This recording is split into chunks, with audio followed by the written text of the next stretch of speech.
చంద్రగిరిలోని Mohan Babu university వద్ద పోలీసుల లాఠీచార్జ్. 3వ గేటు నుంచి యూనివర్సిటీ లోపలికి వెళ్లిన మనోజ్. దీంతో మనోజ్ ని బౌన్సర్లు అడ్డుకోవడంతో పోలీసులు లాఠీచార్జ్ చేశారు.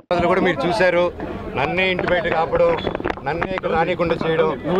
నేను అడిగేలా ఒకటే, ఇష్యూ ఏంటో నాకు అర్థం కావట్లేదు.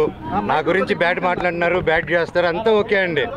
నేను నా ఇంటికి వెళ్తానంటే ఇల్లు ట్రస్ట్ అదంటే అది కోర్టులో ఉంది. కోర్టు డిసైడ్ చేయను, ఆనరబుల్ కోర్టు డిసైడ్ చేసినట్టు మనం ఫాలో అవుదాము. కాకపోతే నేను ఎస్ఐ గారిని, సిఐ గారిని అందరినీ రెస్పెక్ట్ చేస్తాను, అందరిని గౌరవిస్తాను. డిఎస్పీ గారితో కూడా మాట్లాడాను, మేము వెళ్ళిపోతాము. కాకపోతే ఎందువల్ల ఆపుతున్నారో అర్థం చేసుకున్నాను. ఇప్పుడు నేను తాత నాన్నమ్మ సమాధికి వెళ్దాం అనుకుంటున్నాను. అండ్ అదొకటే దండం పెట్టుకుని వెళ్ళిపోతే పండగ పూట పెద్దల పండగ, అది దండం పెట్టుకుని వెళ్ళాలని. అండ్ అంటే ఇక్కడ ఏమైపోయిందంటే అండి, చాలా చిన్నపిల్లల బిహేవియర్ స్టార్ట్ అయిపోయింది. జనరేటర్లో చక్కెర పోయడం అండ్ హోర్డింగ్స్ ఉంటే ఇక్కడ నాది, లోకల్ ఎమ్మెల్యే నాని గారిది, సీఎం గారిది, అందరు కలిపి మా హోర్డింగ్స్ అన్నీ పెట్టుకుని ఉంటే అన్నీ ఇక్కడ ఈ 2 కిలోమీటర్ రేడియస్లో మొత్తం అందరూ ఉన్నారు. ఈరోజు పొద్దున కూడా డే టైంలో అంత ఫుటేజ్లు ఉన్నాయి మా దగ్గర, అవన్నీ మీకే ఇస్తాం, దయచేసి మీరు అది చూడండి. అంటే హోర్డింగ్లు కూడా తీసే ఎందుకు అంత లెవెల్? నేను తమ్ముడినే కదా, నేను కూర్చొని మాట్లాడదాం అంటున్నాను. నేను తప్పు చేస్తే కూర్చొని పెద్దల ముందు కూర్చొని పెట్టి మాట్లాడినాను. మాట్లాడేదానికి లేదు, నాకు మొహం చూపించేదానికి సిగ్గుపడతారో భయపడతారో ఏమో అర్థం కావట్లేదు. హోర్డింగ్ని చంపగలుగుతారు కానీ నా జనాల మనుషుల నుంచి మమ్మల్ని నన్ను ఎవరు తీలేరు. అండ్ ఇది నా ఊరు, నా బంధువులు, నా పల్లెటూరు, నా జనాలు. అండ్ ఈ క్యాంపస్ నాకు గౌరవం ఉంది. ఇది ఒక్కరి కాంట్రిబ్యూషన్ కాదు, ప్రతి ఒక్కరు కష్టపడాము, ప్రతి ఒక్కరు కాంట్రిబ్యూట్ చేసాం చిన్నప్పటి నుంచి. అండ్ ప్రతిదీ కోర్టులో మేము ప్రజెంట్ చేస్తాం, కోర్టు ద్వారా తెలుసుకోండి.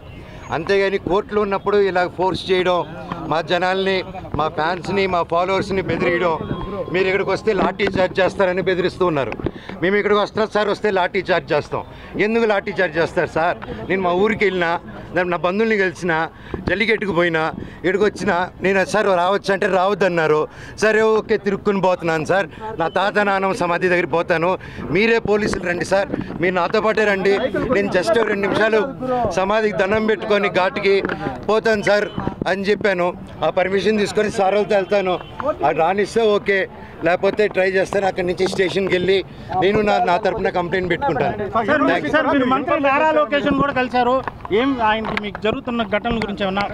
లేదండి, మేము ఏదో పర్సనల్గా కలుసుకున్నాం కానీ వేరే ఏం లేదండి. లాయర్ తరఫున ఇన్ఫర్మేషన్ అదేం లేదు సార్. నేను అటు లేను సార్. నేను లాయర్ని పెట్టి ఇది చేద్దాం, వీడిని హోర్డింగ్ని చింపుదాం, వీడు పడుకొని ఇంట్లో పిల్లలు ఉండగా చక్కెర పోద్దాం, ఇవన్నీ నేను చేయను సార్. మీకు తెలుసు కదా, లోకల్లో కదా మీరంతా, ఈ లోకల్లో తెలుసు కదా నా గురించి. మీకు నా గురించి అడిగి చూడండి సార్, ఊళ్ళో సరదాగా కెమెరాలు ఎత్తుకొని వీడేంది, వీడి కథ ఏందని అడగండి పోయి, మీకే అర్థమైపోతుంది అంతా. నేను కేవలం నేను అడిగిందల్లా ఒకటే, ఇక్కడ జనాలు, హాస్టల్ పిల్లకాయలు అండ్ ఆ తర్వాత బయట చదివే హాస్టల్స్ దగ్గర కూడా క్యాష్ డిమాండ్ చేద్దాం. ఈ హేమాద్రి నాయుడు వీళ్ళందరూ కలిసి, అండ్ వాళ్ళ దగ్గర వాట్సాప్ చాట్లు అన్నీ ఉన్నాయి సార్, బెదిరించిన హాస్టల్ అంతా ఖాళీలు చేపించడం. అండ్ ఎలా సార్, ఒక ప్రైవేట్ వాళ్ళకి సొంత, నేను ఒక కంపెనీ ఓపెన్ చేసి, వల్మర్ అని కంపెనీ ఓపెన్ చేసి నేను అది చేయలేను కదా సార్ అవన్నీ. సో నేను అడిగా, స్టూడెంట్స్కి ప్రాబ్లం అవుతుంది, ఇక్కడ ఉన్న విలేజర్స్ ప్రాబ్లం అవుతుంది, అందరూ మన వాళ్ళు, ఎట్టా వీళ్ళకి ఏదో ఒకటి చేయాలి కదా, మనం కూర్చొని మాట్లాడతాము. ఇబ్బందులు అవుతున్నాయి నాన్న, మీ వరకు రావట్లేదు అంటే నాన్నగారు వరకు రీచ్ చేయాలా కూడా నేను తీసుకెళ్ళట్లేదు. ఒకవేళ అటు వెళ్తున్నానంటే ఆరోపణలు, ఇంటి గేట్లు వేసాడో, మాకు నాన్నకేదో చెప్పాడో, మీ అందరూ కళ్ళు మప్పడం. అండ్ టక్కర్ ఇన్ని సంవత్సరాలు లేనిది సడన్గా ఇక్కడ ఈరోజు హోర్డింగ్ చూశారు, ఎవరెవరితో హోర్డింగ్ చేసుకున్నారో మీరే చూశారు. నేను పోయినసారి వచ్చి స్టూడెంట్స్ ఊరోళ్ళతో మాట్లాడి వెళ్ళిన తర్వాత పరిగెత్తుకుంటూ వెళ్ళి లొకేషన్ గారికి కలిశారు విష్ణు గారు అండ్ ప్రతి ఒక్కరు. అండ్ ఎందుకు ఆ భయం, ఎందుకు నేనేం చేస్తాను, ఏం లేదు కదా, కూర్చొని మాట్లాడేదానికి ఎందుకు? ఎనీవేస్, నేను గొడవకు రాలేదు, ఇక్కడ ఆపారు కాబట్టి చెప్పాను. అందరికీ కనుమ శుభాకాంక్షలు. నేను తాతగారి సమాధి, నానమ్మ తాతగారి సమాధి, అలాగే అక్కడ నా కజిన్ బ్రదర్ ప్రసాద్ అన్న, మంచు ప్రసాద్, ఆయన సమాధి కూడా ఉంది అక్కడ. నేను జస్ట్ దండం పెట్టుకుని వెళ్తానన్నా, అంతకుమించి ఇప్పుడు తాత నానమ్మ సమాధికి దండం పెట్టుకుంటానని లాఠీ చార్జ్ చేస్తే పర్వాలేదు, తాత నానమ్మ కోసం తప్పులు తింటాను.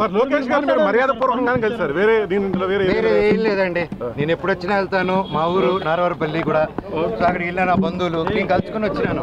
వాళ్ళని ఈ ఇష్యూలో నేను ఇన్వాల్వ్ చేయలేదు. నేను లోకేష్ గారిని కూడా, ఎవరిని గారిని కూడా సార్ నాకు ఇలా చేయండి, నాకు ఇబ్బంది పెడుతుంది, నేను ఎవరిని అడగలేదు. ఎందుకంటే ఇది నాది, నా ఒక్కడిది నేను డీల్ చేసుకుంటాను. సమాధి కాడ వెళ్ళేందుకు పోలీసులు మీకు పర్మిషన్ ఇచ్చారా? సార్ తాత నాన్న పర్మిషన్ మీరు తీసుకొని వెళ్తారా? మీ తాత నాన్న ఇక్కడికి మీరు మీ ఇంట్లో వెళ్ళేదానికి అడ్డుకున్నారు. అదొక ఇల్లు అంటే ఆయన ఉన్నారు, నాన్నగారు ఉండి రావద్దన్నారు కాబట్టి ఓకే. ఇప్పుడు తాత నాన్న సమాధికి ఇప్పుడు ఎట్టది మీరే చెప్పండి, న్యాయమా న్యాయం? అది కోర్టు పరిధిలో వెళ్ళకూడదు. నాకు కోర్టు ఆర్డర్ రాలేదన్నా, సర్టిఫికేట్ రాలేదు. ఇప్పుడు నాకు ఆయన జిరాక్స్ కాపీ ఇస్తే తప్ప అది వచ్చింది. నాకు first of all xerox copy ఆయనకి ఎవరు ఇచ్చారో తెలియాలి కదా. నేను స్టేషన్కి వెళ్ళి అదే అడుగుతాను.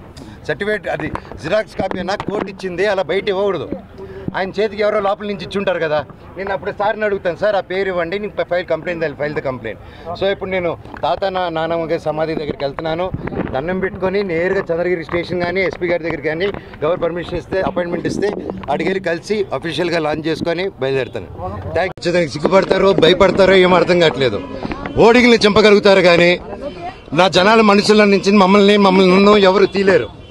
అండ్ ఇది నా ఊరు, నా బంధువులు, నా పల్లెటూరు, నా జనాలు.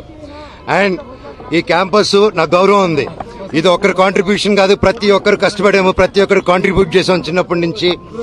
అండ్ ప్రతిదీ కోర్టులో మేము ప్రజెంట్ చేస్తాం, కోర్టు ద్వారా తెలుసుకోండి. అంతేగాని కోర్టులో ఉన్నప్పుడు ఇలా ఫోర్స్ చేయడం, మా జనాల్ని, మా ఫ్యాన్స్ని, మా ఫాలోవర్స్ని బెదిరియడం, మీరు ఇక్కడికి వస్తే లాఠీ చార్జ్ చేస్తారని బెదిరిస్తూ ఉన్నారు. మేము ఇక్కడికి వస్తాం సార్, వస్తే లాఠీ చార్జ్ చేస్తాం. ఎందుకు లాఠీ చార్జ్ చేస్తారు సార్? నేను మా ఊరికి వెళ్ళినా, నా బంధువుల్ని కలిసినా, జల్లికెట్టుకు పోయినా, ఇక్కడికి వచ్చినా నేను సార్ రావచ్చు అంటే రావద్దన్నారు. సరే ఓకే, తిరుక్కుని పోతున్నాను సార్. నా తాత నాన్నమ్మ సమాధి దగ్గర పోతాను, మీరే పోలీసులు రండి సార్, మీరు నాతో పాటే రండి.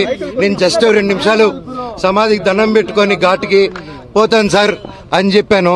ఆ పర్మిషన్ తీసుకొని సార్ వాళ్ళతో వెళ్తాను.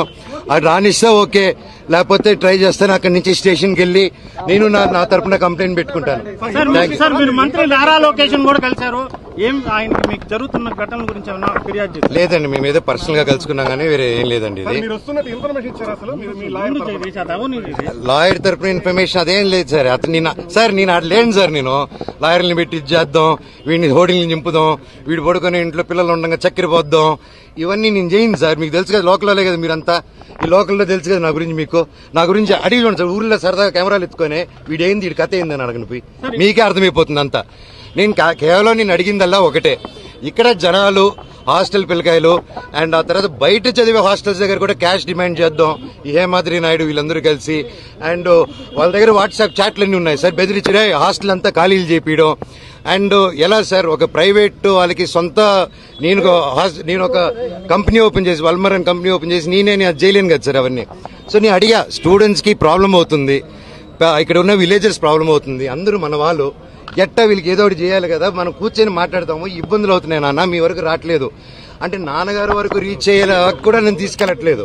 ఒకవేళ అటు వెళ్తున్నానంటే ఆరోపణలు, ఇంటి గేట్లు వేసాడో, మాకు నాన్నకేదో చెప్పాడో, మీ అందరు కళ్ళు మప్పడం. అండ్ టక్కరి ఇన్ని సంవత్సరాలు లేనిది సడన్ గా ఇక్కడ ఈరోజు హోర్డింగ్ చూశారు, ఎవరెవరితో హోర్డింగ్ చేసుకున్నారు మీరే చూశారు. నేను పోయినసారి వచ్చి స్టూడెంట్స్ ఊరోళ్ళతో మాట్లాడి వెళ్ళిన తర్వాత పరిగెత్తుకుంటూ వెళ్ళి లొకేషన్ గారికి కలిశారు విష్ణు గారు అండ్ ప్రతి ఒక్కరు. అండ్ ఎందుకు ఆ భయం, ఎందుకు నేనేం చేస్తాను, ఏం లేదు కదా, కూర్చొని మాట్లాడేదానికి ఎందుకు. ఎనీవేస్ నేను గొడవకు రాలేదు, ఇక్కడ ఆపారు కాబట్టి చెప్పాను. అందరికీ కనుమ శుభాకాంక్షలు. నేను తాతగారి సమాధి, నానమ్మ తాతగారి సమాధి, అలాగే అక్కడ నా కజిన్ బ్రదర్ ప్రసాద్ అన్న, మంచు ప్రసాద్, ఆయన సమాధి కూడా ఉంది అక్కడ. నేను జస్ట్ దండం పెట్టుకుని వెళ్తానన్నా, అంతకుమించి ఇప్పుడు తాత నానమ్మ సమాధికి దండం పెట్టుకుంటానని లాఠీ చార్జ్ చేస్తే పర్వాలేదు, తాత నానమ్మ కోసం దెబ్బలు తింటాను. వేరేది ఏం లేదండి, నేను ఎప్పుడు వచ్చినా వెళ్తాను. మా ఊరు నారవరపల్లి కూడా, సో అక్కడికి వెళ్ళిన నా బంధువులు నేను కలుసుకుని వచ్చినాను. వాళ్ళని ఈ ఇష్యూలో నేను ఇన్వాల్వ్ చేయలేదు. నేను లోకేష్ గారిని కూడా, ఎవరిని గారిని కూడా సార్ నాకు ఇలా చేయండి, నాకు ఇబ్బంది పెడుతుంది, నేను ఎవరిని అడగలేదు. ఎందుకంటే ఇది నాది, నా ఒక్కడిది.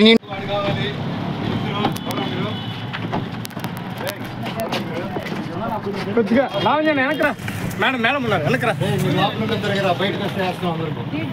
కొంచెం వెనక్కి చెప్పండి. ఎందుకు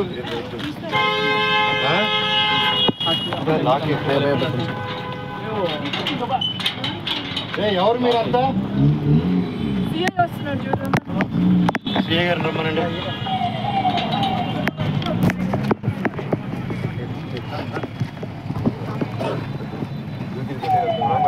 తాత నాన్న దండం పెట్టుకునేదానికి వచ్చాను అంతే. Thank you. ఎవరు రాకండి, దండం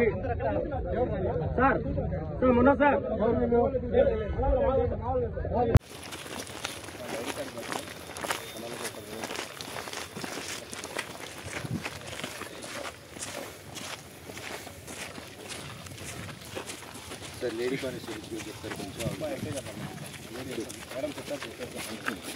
అంటే అలాగే కోర్టు ఆర్డర్ ఇద్దరి పేరు మీద వచ్చినప్పుడు ఆటోమేటిక్గా లేడీ కానిస్టేబుల్స్ రావాలి కదా. మొత్తం ఎలా సార్ పొద్దున వెళ్ళేటప్పుడు కనిపించారు కదా, వెళ్ళేటప్పుడు కనిపించారు కదా సార్. మీరు నాకేం చెప్తున్నారు? నేను సమాధికి అన్నాను సార్, ఈ క్యాంపస్కి రాను అదే కదా చెప్పింది. ఇప్పుడు క్యాంపస్ అక్కడ మా ఇల్లు ఉంది, అయినా సరే రెస్పెక్ట్ చేసి వచ్చినాను సార్. చెప్పండి మీరే, మీరు అక్కడ లోపలికి మీరైనా వెళ్ళి లోపల అడిగి సరే ఇంకెందుకు అదంతా, నేను దండం పెట్టుకుని వెళ్ళిపోతాను అంతే కదా సార్.